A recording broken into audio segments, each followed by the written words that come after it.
It's time to get the breakdown started. 1, 2, 3. First up, 10 observations. Just took it and just boom, put it right on the ground. It's first and 10. About that time, let's get right into it. Number 1. All right, number 1 is that Kaz Allen, despite what anyone else tries to tell you, including Ron Rivera, had a very bad day. Because Kaz Allen was one of very few guys who, with a good day, would have made the football team. Instead, he makes himself very easy to put on the practice squad, which ultimately is going to cost him money. The good news for Kaz Allen is I don't think this is the worst thing for his long-term prospects and his NFL career, where if he was put out there too early and muffed a couple punts and gets cut, is that enough to cut his career short? Sometimes you just need a little bit longer to bake, and specifically on certain skills. And when you're a guy who has returned a lot of kicks, has explosive power or explosiveness, and hasn't done a lot of punt returns, catching punts could be that very skill. It's hard. B. Mitch told the same story on the broadcast he told on our show last week and has undoubtedly told hundreds of times over the 15 plus years that he's been retired from the NFL. Nevertheless, the 14 years he played in it. When Brian Mitchell, who should be in the Hall of Fame and is the second leading all-time all-purpose yardage gainer in the history of the league, learned how to catch punts, his first practice he tried to field 20 punts and he caught none of them. He only touched one. The rest of them hit somewhere within his general vicinity and he didn't even get a hand on them.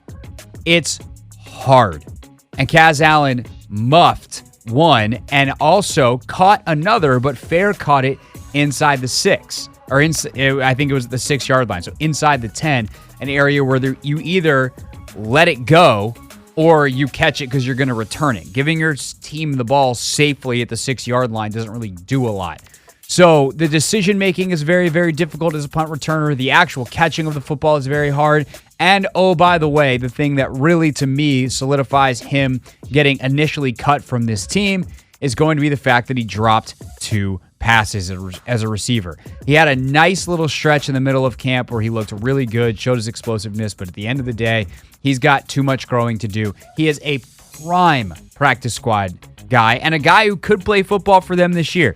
Week 6, week 7, he's catching every punt. He's doing a great job situationally. If they even practice that stuff, they can continue to get him reps while getting Dax Milne, what he needs to stay sharp in the very limited punt returning that he does. He catches the ball. That's kind of his thing. But catching it is better than not catching it. The chances you make a big play on special teams are not very high. The chances that not giving your offense the ball ends poorly are 100. That's why it is so favored to just have a guy who's safe back there. And so with all that said, I think Kaz Allen, from a make the 53 standpoint, crushed his chances.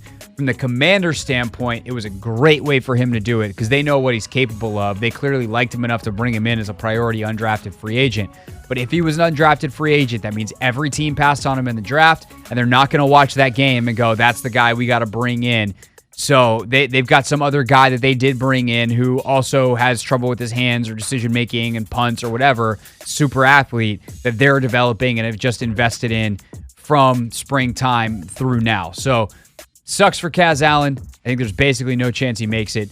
But I think this could ultimately wind up being something that gives him a little bit of a runway here with the practice squad, assuming that he's brought back later this week. And he could contribute for this team later, even this season, nevertheless, in the years to come. That, to me, is the biggest thing from the game. Here's the other stuff that I think is interesting. But that to me was clearly the most definitive.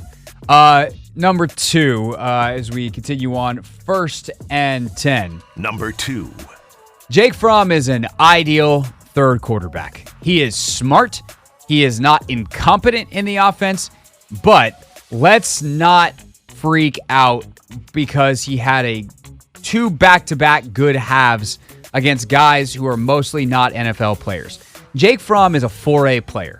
If he ever gets out there in a game for any extended stretch, you are in trouble. Could he win you one game or play well enough that you win the game? Sure. Is he, generally speaking, going to get everybody lined up correctly and do all that stuff? Yes. And here's the thing about a third quarterback. If you can run your entire offense with them on the field from like a knowledge standpoint, that is a huge advantage. And with Bieniemy being so quarterback friendly, again, if he had to play a week because something terrible happened, then okay, that's a guy to have. But the most important trait they can have is being smart to be good as and like execute at a high enough level. The not the practice squad, but the scout team. And do they help you in the meeting room? Can he sit down with Sam Howell and Jacoby Brissett and Tavita Pritchard and Bieniemy and Zampese and everyone in that quarterback room and be a contributor in meetings? Yes, he's a guy that I think has a future potentially in coaching. Is he better now than he was a couple years ago with the Giants when he had a QBR in his 2 starts of 15.4? Absolutely. Is he better than Jacoby Brissett, who was a top 15 quarterback in the league last year? Absolutely not. And if he played with the 2s, you would see that.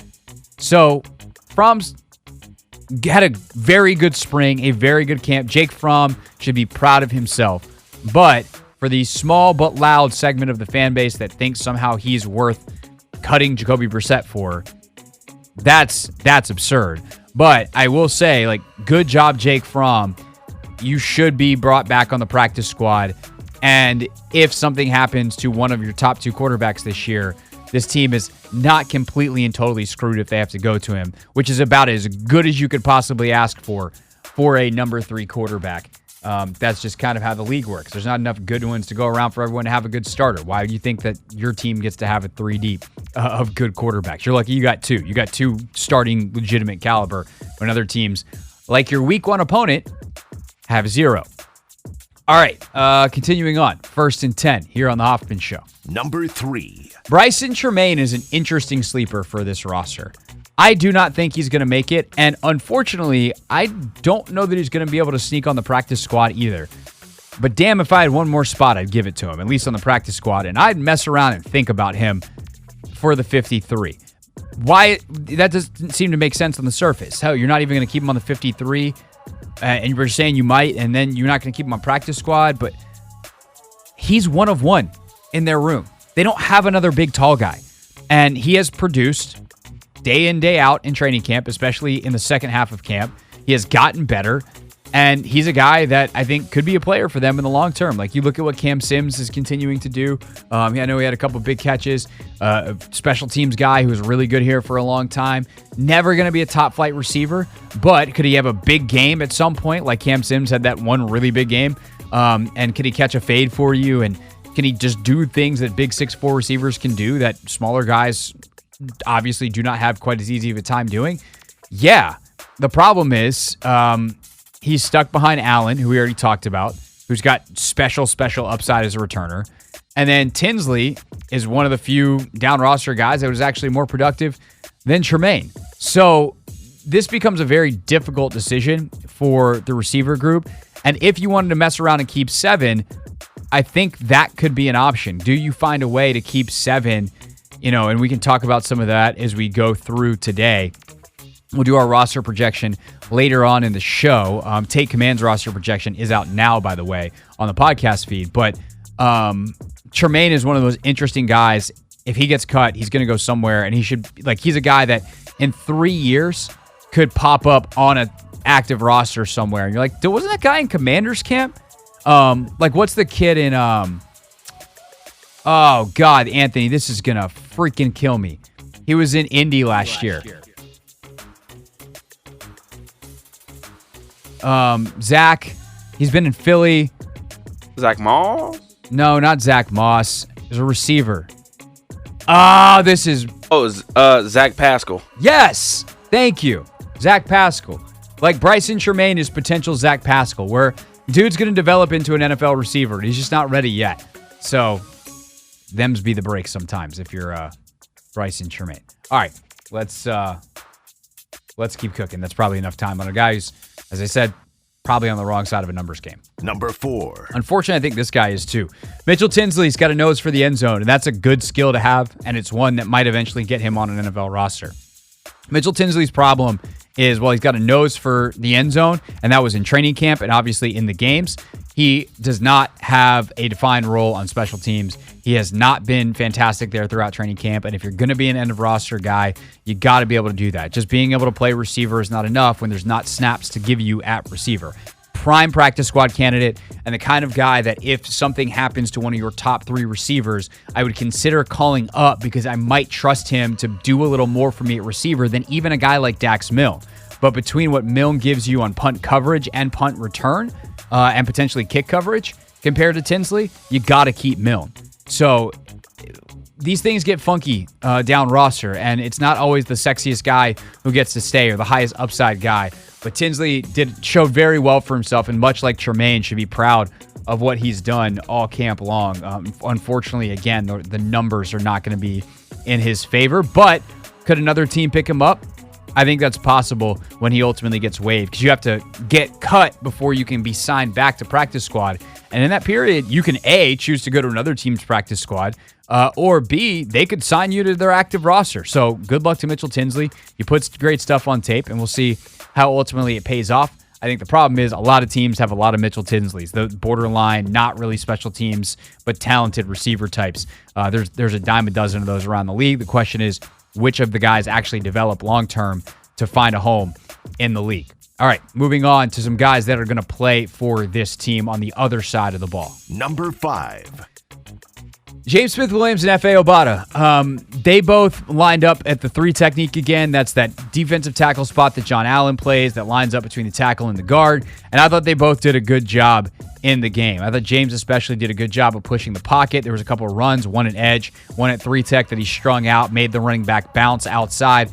All of a sudden, the secondary players, the linebackers are able to come downhill, make tackles at or behind the line of scrimmage. So that is a very encouraging sign. Now, are they able to do that on first and second down against top flight offensive linemen in the NFL? We'll see, but it does give you a little bit more flexibility within that defensive line room as you try to figure out the numbers game, and you have the right amount of depth inside and outside, and you try to justify keeping all of these edge guys. I think ultimately I would not cut any of these guys, and I think that you saw something that I'll get to in a second where, like, are you really not playing some guys in the second half of a preseason game if you're considering cutting them? And all 3 of the veterans on the edge did not play in the second half. So I thought it was interesting they went back to that. They lined it up, and I thought those guys did well at the 3 technique. And it's just Smith-Williams and Obata. Tuhill is purely on the edge. Number 6. The physicality of Christian Holmes. Ooh, does it show up? That guy will hit you, and he'll hit you hard. He had the penalty, I believe, if I'm remembering correctly, or got beaten coverage. His coverage is mostly good, but like gives up some stuff. If you get stuck playing him at corner, that's not going to be the smoothest experience, although it will be better with Forrest and Curl out there and BSJ in the slot to potentially help him, and starters out there. It's a different thing when you're on an island one-on-one with a bunch of reserves around you, and the defense is not, really game planning or anything. They're not trying to protect you. They're just, hey, line up, go play, see what happens.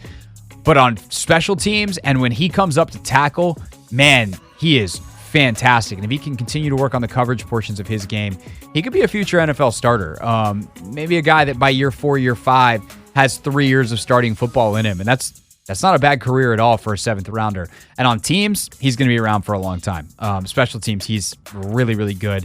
I would say one of their stars on special teams, and he continued to show how that physicality that he plays with shows up in that phase of the game. Speaking of guys who are pretty physical. Number 7. How about Quan Martin? Another interesting night where he's involved in some miscommunication, gives up a couple of plays. I don't think that first touchdown is remotely on him. He probably could have dropped with a little bit more depth, but he's basically playing linebacker. Like, if you're an underneath player, you do have a responsibility to the front of the end zone.